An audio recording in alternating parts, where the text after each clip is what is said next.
I will begin. So, Heavenly Father, we thank you for this day again, Lord. I thank you for these students. I just pray you bless our work today and help us to imagine ourselves cooler. Amen. All right. So, today I am talking about cyclic groups and many of their important theorems. So that is section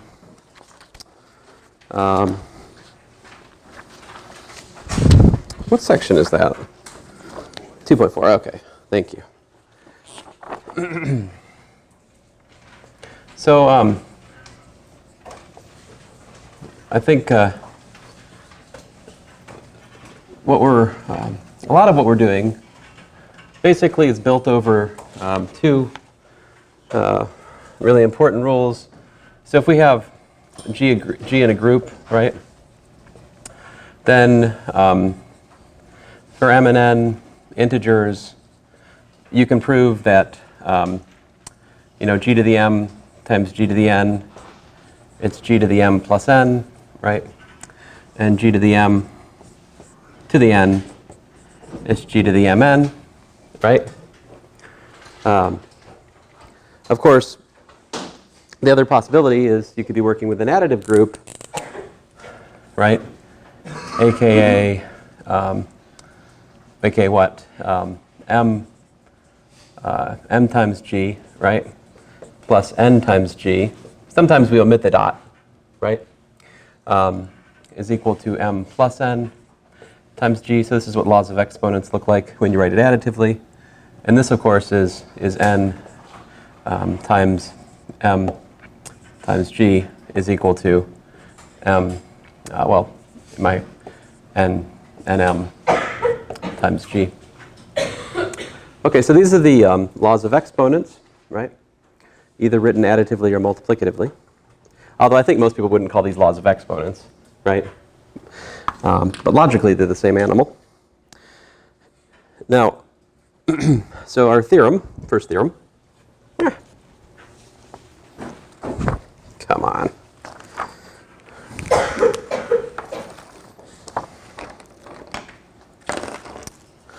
Actually, before I even get to a theorem, let's make a definition. Just a reminder, definition. This symbol here means what? This means g to the k, such that k is an integer, right? Now, or if we're in the additive world, what's that mean?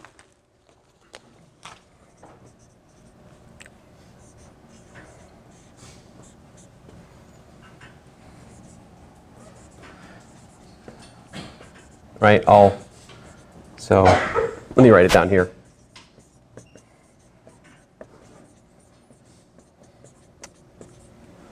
So additively, that's the subgroup. In fact, the cyclic subgroup generated by G. These are both the cyclic subgroups generated by G. That's what these are called. Okay?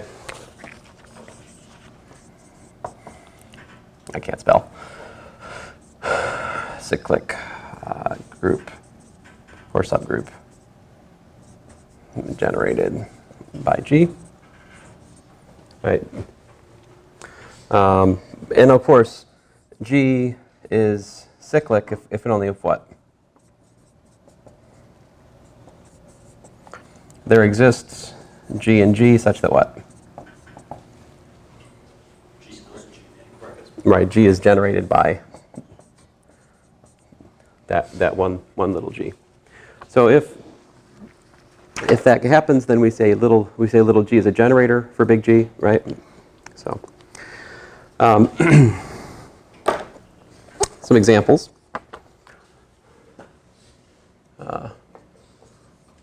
Example 1.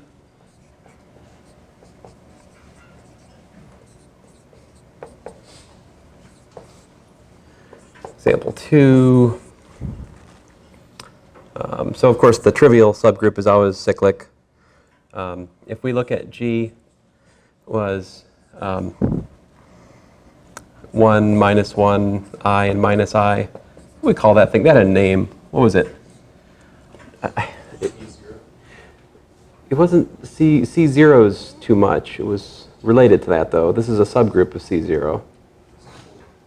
This is not C4, because this is a subset of complex numbers. C4 we think of as abstractly. This is isomorphic to C4. This is not C4, though. Yeah. It's not that either. You guys are going to make me work, aren't you?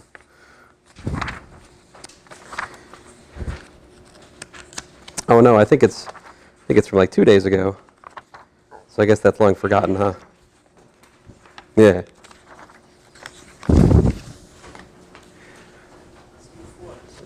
It's what? U sub 4. U sub 4. That's what I'm looking for. Right? Remember, more generally, UN is what? E to the 2 pi I over n to the j power, such that, j equals to 0, 1, n minus 1. But of course, we could also see UN as being a cyclic group generated by e to the 2 pi I over n. This is called the principal nth root of unity. Right? So nth roots of unit, the U sub n is a cyclic group, and that's one of its generators. So, of course, this particular G, right, U4 is actually generated by, put in 4 here, you get e to the 2 pi I over 4, otherwise known as e to the pi I over 2, right? In other words, U4 is just the cyclic group generated by I. Right. Of course, I cubed will also generate it. Okay, so my first, and not that impressive theorem for today, say theorem 1, which is that if G is an element of a group G, then the cyclic subgroup generated by G is a subgroup of G. And then also, the cyclic subgroup generated by G is itself a subgroup of H for any subgroup containing G. So 2 things. Number 1, cyclic subgroup generated by G. Good news, it's a subgroup. That's a relief. Otherwise, it'd be very embarrassing to give it this name. And also, it automatically is contained in any group, any subgroup which contains G. So the proof is pretty easy here. So, excuse me. So if we look at G, right, first of all, 1 is an element of G, right? Let me, more to the point. 1 equals to G to the 0 is an element. That's a better thing to say, right? That's kind of more precise, logical expression. That's why 1 is in there, right? If x and y are in the subgroup generated by G, then x is equal to G to the k, y is equal to G to the j for some j and k in the integers, right? Thus, 2, I would point out that we have xy is equal to what?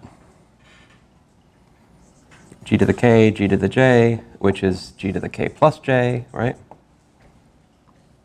I feel like I did this. Did I prove this already? I feel like I might have done this one already. Curses. Well, if I'm in a rerun, I'm sorry. I'll make up for it by something else. I don't know. Somehow make up for it. Let's see here. You're like, you're saying the same thing twice in here? No way. I know. Don't get used to it. Let's see here. So that is an element of the cyclic subgroup generated by G, of course, because k plus j is an integer. I've definitely said this to you guys already. And then 3, x inverse is G to the k inverse, which is G to the minus k, which again is an element of G. So therefore, the cyclic subgroup generated by G is a subgroup of big G by subgroup test, right?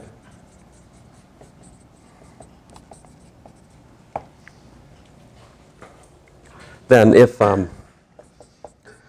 H is a subgroup of G and G is an element of H, right, then G to the K is an element of H. Why? Because H is closed under what? Products and inverses, right? So what is G to the K? It's either literally a product of G or it's a product of inverses of G. So any way you slice it, G to the K is an H, right? Because H is a subgroup. So that implies that this is a subset of H, which was the second claim of the theorem. Okay. And then the same argument about why it's for the test theorem. Goodness gracious, I can't believe I did this again. I'm sorry, yes? And then the same argument about why is to make it a subgroup by the same subgroup test is about it making references to utility. Right, yeah. So, right, so again.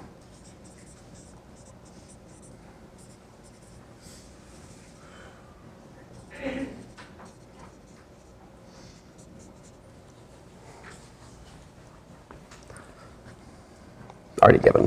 What? Missing a word. Okay, so another definition I should give you guys.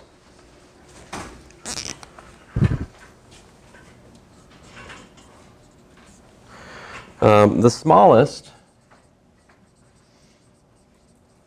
n in 0, 1, 2, right? AKA n for Nicholson. Sometimes I use n to not include 0. I mean, I usually do that in every other course I've taught. But Nicholson includes 0 in n, the symbol n. So I probably should do that in here as to not confuse you guys. I don't know. It's going to be confusing. So whatever. Let me stop talking about this. This is not interesting. So the smallest n is such that g to the n is equal to 1. It's called the order of G.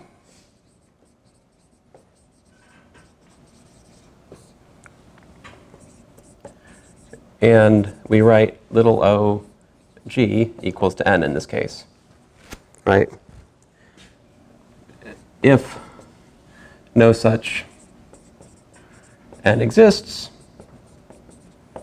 then the order of G is said to be infinity. Okay.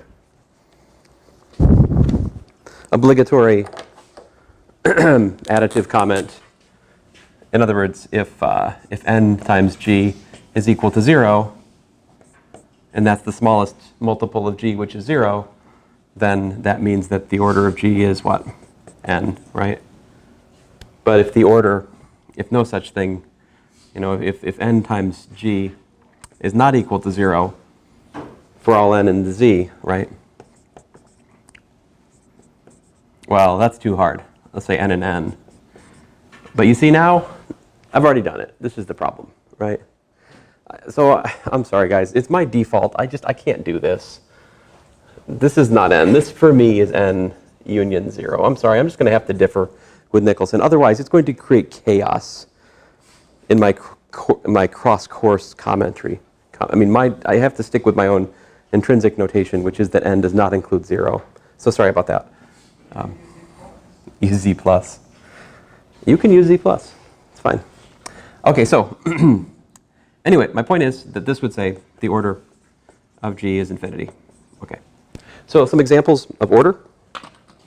Example 1, we look at the integers, right? The integers under addition, of course, they're not a group under multiplication, so there's a clue. This is 1 and this is -1, right? Are there any other generators? So Z is a cyclic group, right? What's the order of 1 or minus? What's the order of plus or minus 1?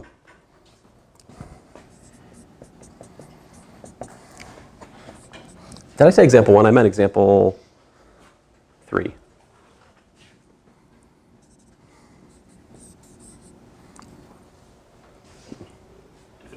Infinite, right. On the other hand, if we were to say, Zn, we can certainly generate that by 1, right?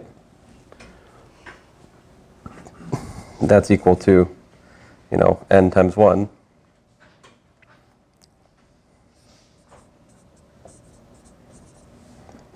And of course, what's the order of 1 in Zn?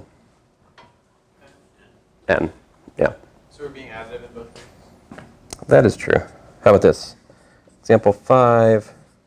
What if we look at Z? I'm going to do example 5 up here. I don't want to get too crowded down there. Example 5. This is a nice one. Z8 star, right? The group of units of Z mod 8. This has got 1, it's got 3, it's got 5, it's got 7. That's all you got, right? And we can calculate the order of each element in here, right? So, of course, the order of 1 is 1. Okay, good. The order of 3 is what? What's 3 times 3? It's 9, which is 1, right? So the order of 3 is 2. Right? The order of 5 is 2. The order of 7 is 2, because 5 times 5 is 1, and 7 times 7 is 1. Mod 8, right? Yep. Yes. This should be clear from the context what we're doing. Zn is additive, Z additive. With a star, we're talking about the group of units. It's multiplicative, yeah. This is a general notation, of course. Any monoid, right? We talk about the group of units of a monoid. Put a star on it. That's the group of units. Now, I guess it could be multiplicative. In principle, I suppose it could be additive, right? But that would be kind of silly, usually. I mean, Because then Z8 stars includes all of yeah. Well, yeah, I guess that notation isn't entirely. I guess that, so that now that you've made me chase this rabbit for a second, I'm going to stop chasing it. I guess logically that is something that's allowed by the notation, and yet if we're talking about the star with respect to the additive monoid, it's Zn again. So there is some context which is expected. It's not just pure logic, right? Fair enough. Okay, but this is why we do homework. And so check it out. The order's 2, the order's 2, the order's 2, the order's 1. So from this, we can see that this is not equal to, right?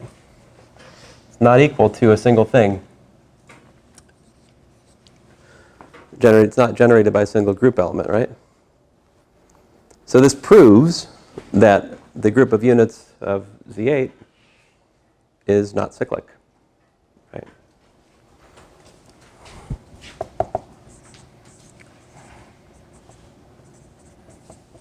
Now, it's a much harder question to ask at the moment, given our current technology. How do you decide whether or not a group is cyclic, right?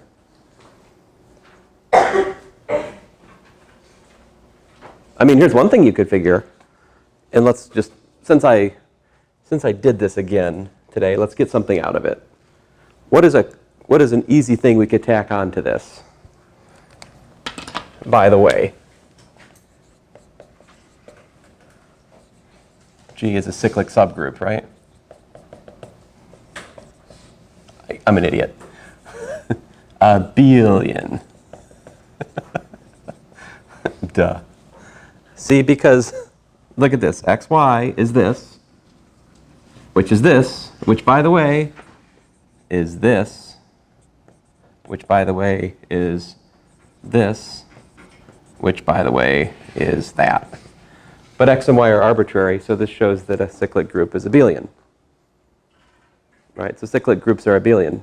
So here's a clue. If you're looking at a group and it's non-abelian, is it cyclic? No. So there's a kind of very low-tech test, but does that, on the other hand, is that enough? Are there abelian groups which are not cyclic? Well, you're looking at it, right? So every cyclic group is abelian, but not every abelian group is cyclic. See right here.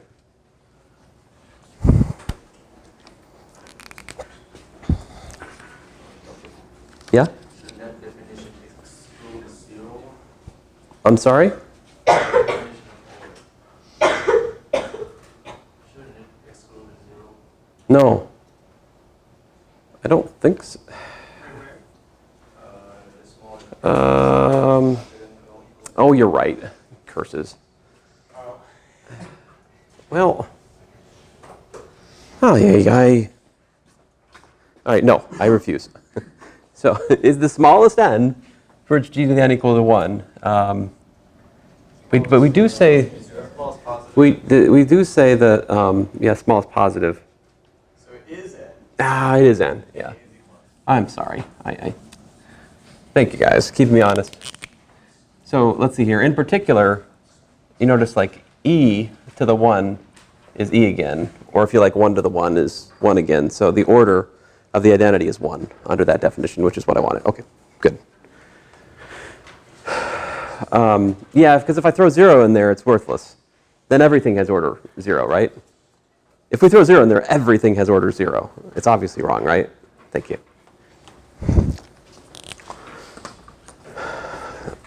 All right, moving along here.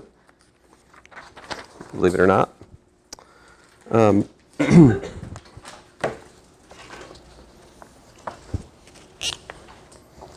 Theorem. The order of G inverse is equal to the order of G for any group element G.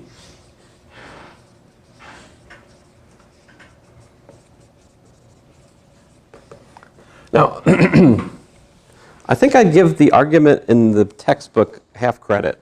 Like, it's a nice start of a proof, but he doesn't really complete the thought. And I would definitely take points off his proof if it was given to me on a test. And that's unfortunate. Because, like, basically his proof essentially is just this. So if G is in a group, then G to the K inverse is what?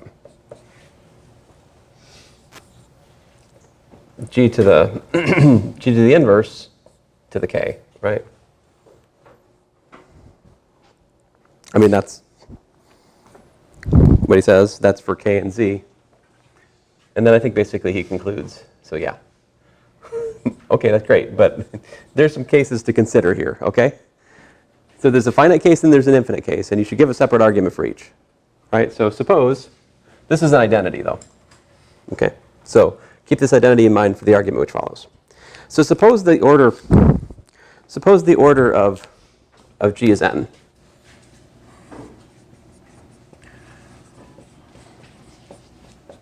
All right. Then, of course, we have G to the n is equal to 1, right? Which implies that the G to the minus n, G inverse to the n, right, is 1. So what's this mean? The order of G inverse is less than or equal to n. I've shown that that power, that exponent,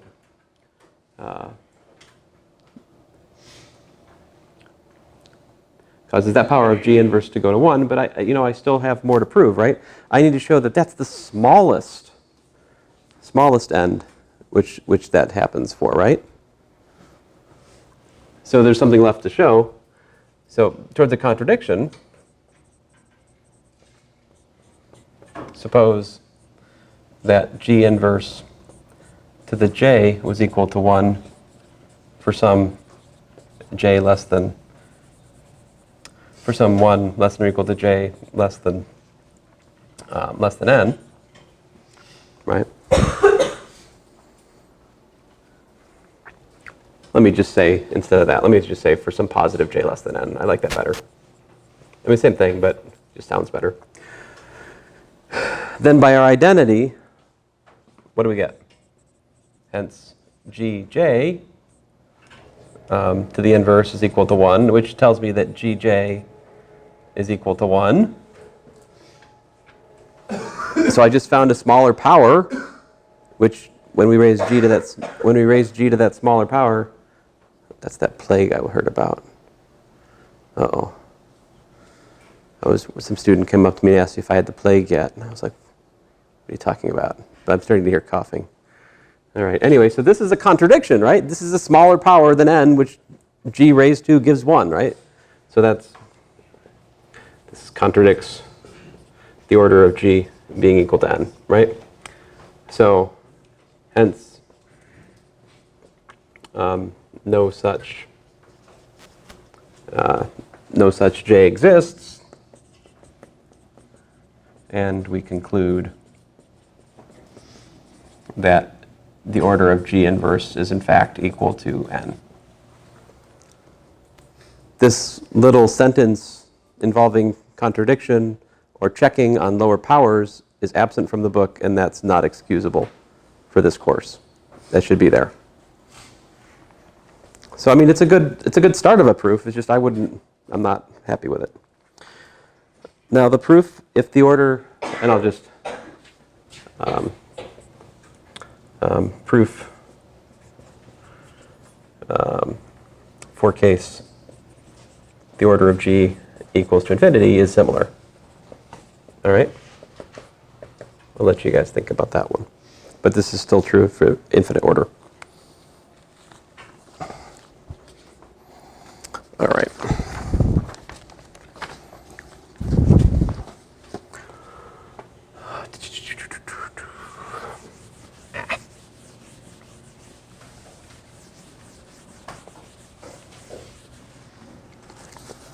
All right. So there are there's really three most important theorems in this section that I'm finally getting to, now that we're almost out of time. I guess that's the nature of the beast, isn't it? But this is theorem 2. Actually, it may not be actually theorem 2 in this section, but here's a theorem, which I will refer to as theorem. Let G be a group.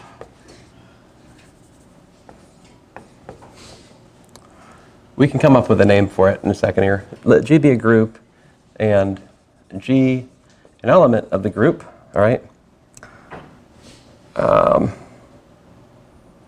Where the order of G is equal to n, okay? Then, number 1, G to the k is equal to 1 if and only if n divides k. 2, G to the k equals to G to the m if and only if k is congruent to m mod n. And 3, the cyclic subgroup generated by G has n things in it, and those n things can be written 1g, g squared, dot, dot, dot, dot, g to the n minus 1. To emphasize, distinct, all right?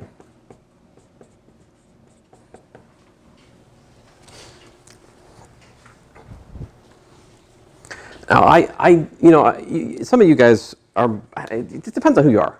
I personally don't think in divides by. I don't know why, I've tried to grow to love this idea divides by, but it just rubs against me the wrong way. I'm a multiples person.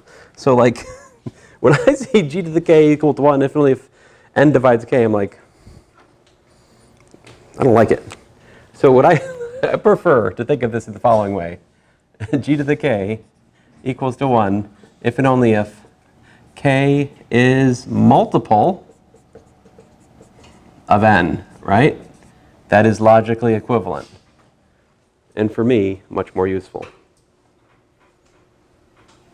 What does it mean to be a multiple of n? That means that k is equal to n times q for some q in the integers.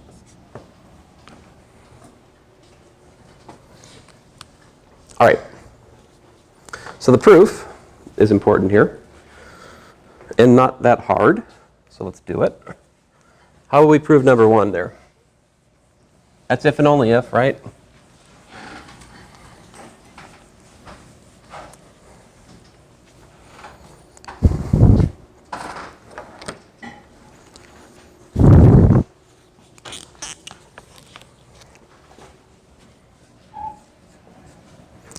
So let's do the forward implication. Suppose g to the k equals to 1, right? Then if we let k equal to qn plus r by where? Goodness gracious. 0 is less than or equal to r is less than n by the division algorithm, right?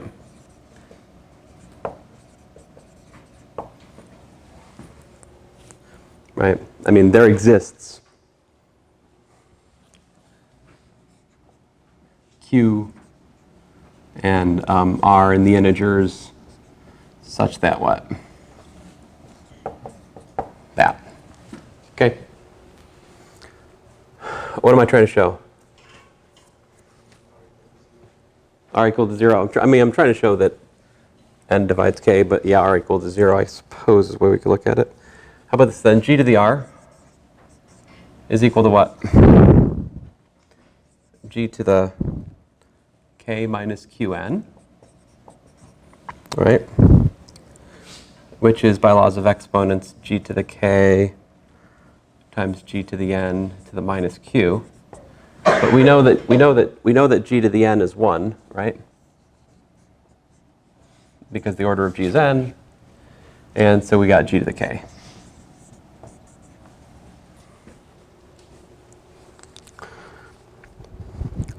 Thus what? I'm sorry?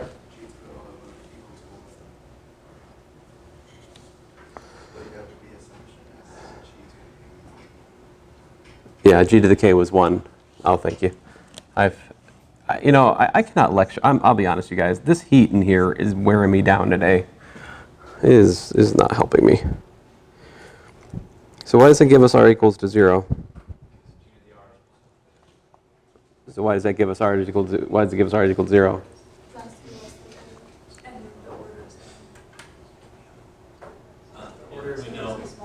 We know n is the smallest. However, that would take g. Right. R is less than n. R can't. Hence, r is equal to 0 as the order of g is equal to n, and r is less than n. So, thus what? G to the k equals to what? G to the qn, right? In other words, it's, goodness.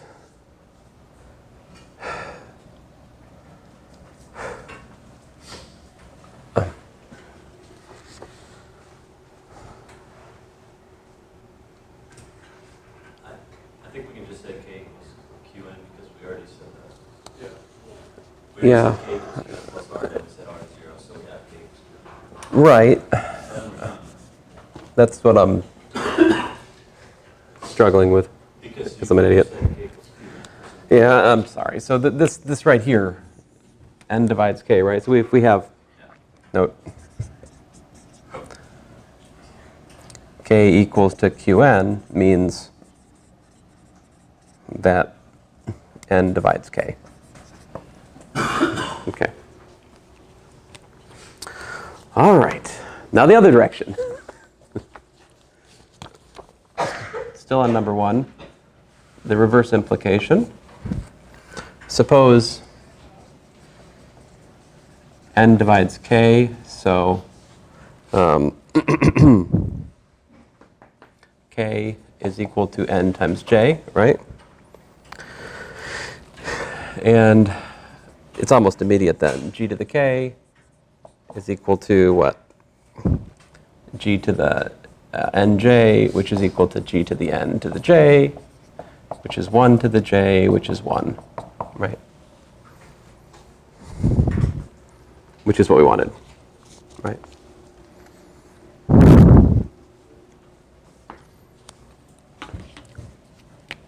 So we can move on to 2. So let's suppose that g to the k equals to g to the m, right? Then what? That implies that g to the k minus m is equal to 1, right? Hence, n divides k minus m, right? Which is to say that k is congruent to m mod n. And those are all biconditional, so we can just use that for both parts of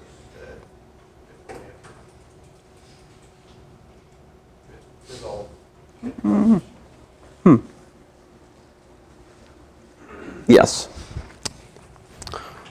Yes, you are correct.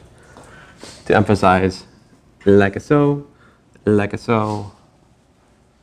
and, well, I guess that's all I need. Yeah. There you go. That's 2. 3. Right, what do we need?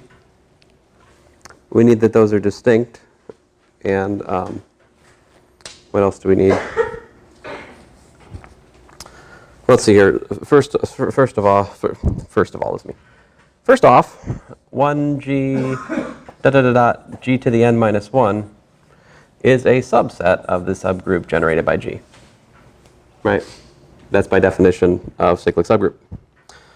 Conversely, if x is an element of g, then what? X is equal to g to the k for some what?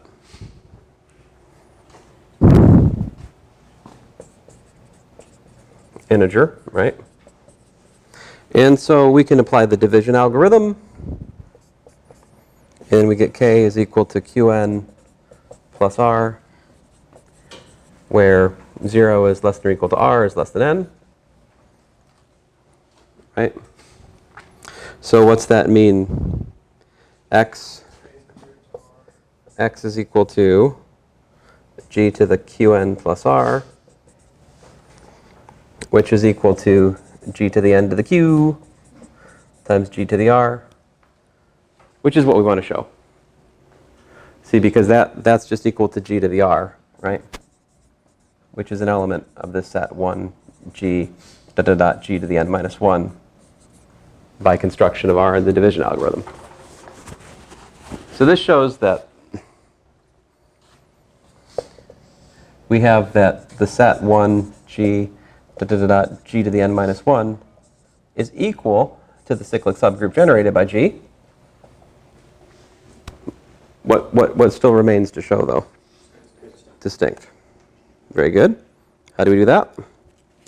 Assume that the first two are distinct, and you can increase the contradiction because the difference of those two is less than the order. Contradiction. Yeah. Let's pick GK and, well, I mean, you guys, what do you want to? You pick your favorite letters. Let's use P and Q just for kicks. Let's see here. Suppose G to the P and G to the Q are elements of this, right? And we have G to the P is equal to G to the Q, right? And here I'm also assuming that 0 is less than or equal to P comma Q is less than or equal to n minus 1, I believe, right?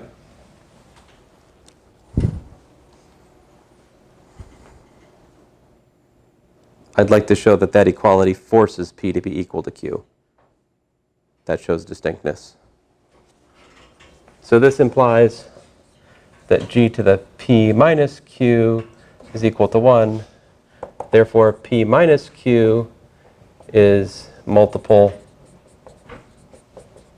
multiple of n, right? But p minus q can't be a multiple of n, can it?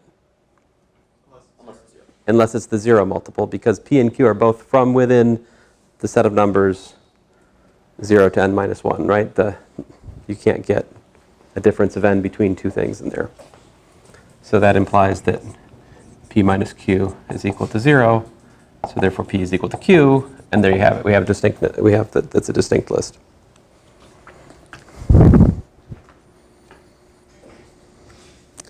So this is really the bedrock of counting for cyclic groups, right? This says that if you can calculate the order of the generator, you've calculated the size of the group, right? So it makes sense to use the term order for both. Make sense? Now, there's a much easier, it's kind of funny, but this theorem is also true if the order of G is equal to infinity, then, for G in some group, then we also get this theorem again, right? 1, you get what? G to the k is not equal to 1, right? For all k in the integers. Oh, let's see, a better way to say that would be this. G to the k equals to 1 if and only if k equals to 0. 2, g to the k equals g to the m if and only if k equals to m. And 3, the subgroup generated by G is infinite.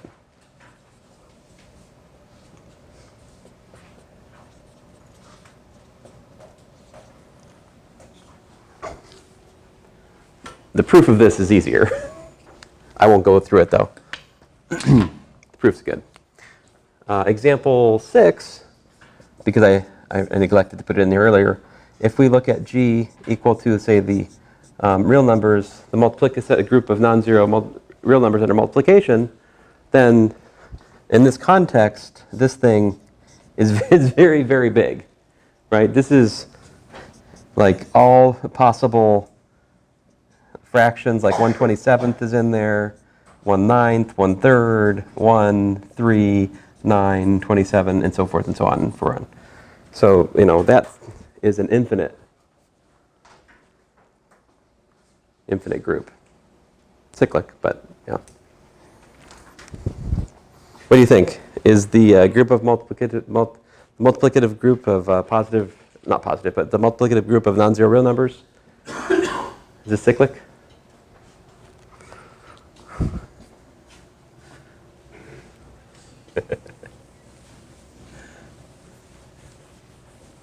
I mean, it's got a cyclic subgroup. Is it cyclic?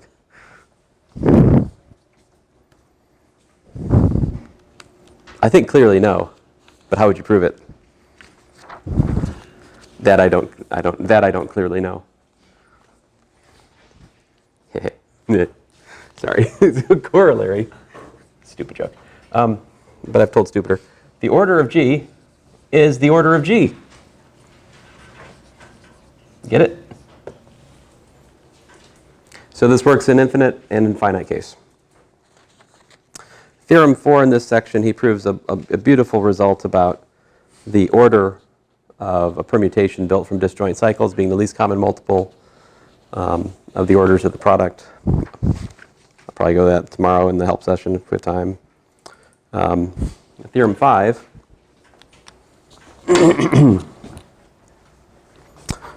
is nice. I will state it at least. Theorem 5, let the order of G be n for some G in a group G if D is a divisor of n, if D divides n, and D is greater than or equal to 1, then the order of G to the power D is equal to n divided by d.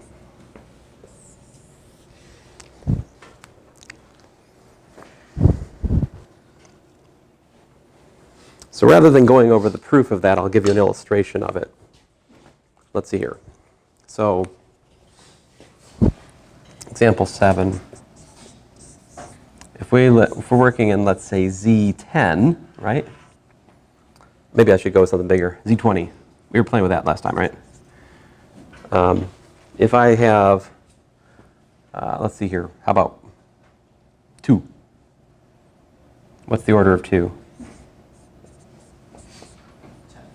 It's 10, right? Because that's the first. We have to add 2 to itself 10 times before we get to 0. So what would the order of, let's see, I need to pick a divisor of 10. I can't use 3, right? Let's use 2. So the order of 2 times 2 is supposed to be what? 10 divided by 2, according to this theorem. And it is, right? The order of 4 is, in fact, 5. That's an application of this theorem. The proof of this theorem is very similar to the proofs I've already given today, so I'll let you read it. I'll probably do it tomorrow if you're around. And then theorem 7, I squeezed theorem 6 in a little bit earlier. That was that every cyclic group is abelian. Theorem 7 says that every subgroup of a cyclic group is cyclic. All right. So again, I would encourage you to read the proof in Nicholson. I'll probably go through it tomorrow if you're here. But that's easy enough to remember, right? But the proof is interesting, and you should at least study it. And then theorem 8, the theorem we've all been waiting for, finally answers that question.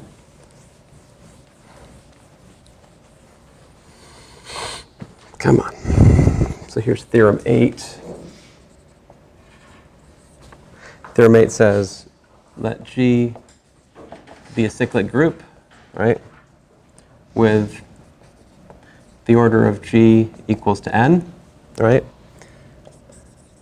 Then G is equal to G to the k. G is also generated by G to the k if and only if the greatest common divisor of k and n is equal to 1. Okay, this is theorem 8. So you can understand why we found the generators we found last time if you look at this.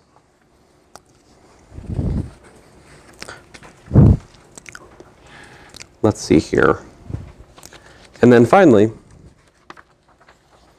theorem 9, since we're almost out of time here, is the following. This is the fundamental theorem. Fundamental theorem of finite cyclic groups.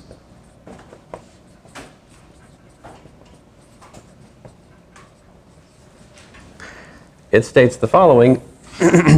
1, if G is a cyclic group of order n, then number 1, if H is a subgroup of G, then, and this, this theorem is understated. If you study the proof of this theorem, this D is not just any old D. This D is what? For some D which divides n, hence the order of H divides the order of G. And then 2, G to the n over k, where k divides n, is the unique subgroup of order k.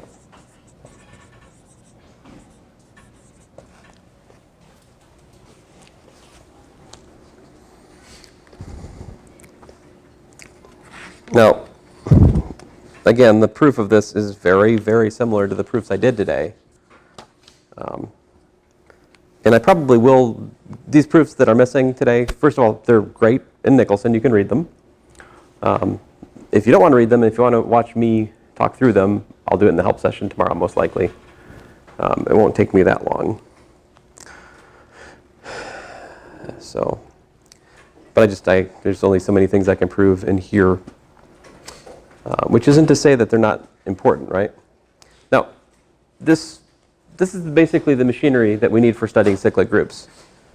This already gives you a second strategy for showing something's not cyclic. All right?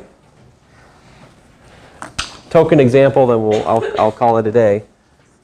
If you look at D4, the dihedral group, right? D4, which was 1x, x squared, x cubed, y, yx, yx squared, yx cubed. All right? You can show in this group that the order of x squared is equal to the order of anything with y. Those all have order 2. All right? So this has 5 subgroups of order 2. Can it be cyclic? No, but you're like, but it's already not abelian, so I didn't even need that. I'm like, dang it, you got me. But yeah, this is also not abelian, so that's a clue. But yeah. Anyway, I'll shut up, and I'll see you guys Friday.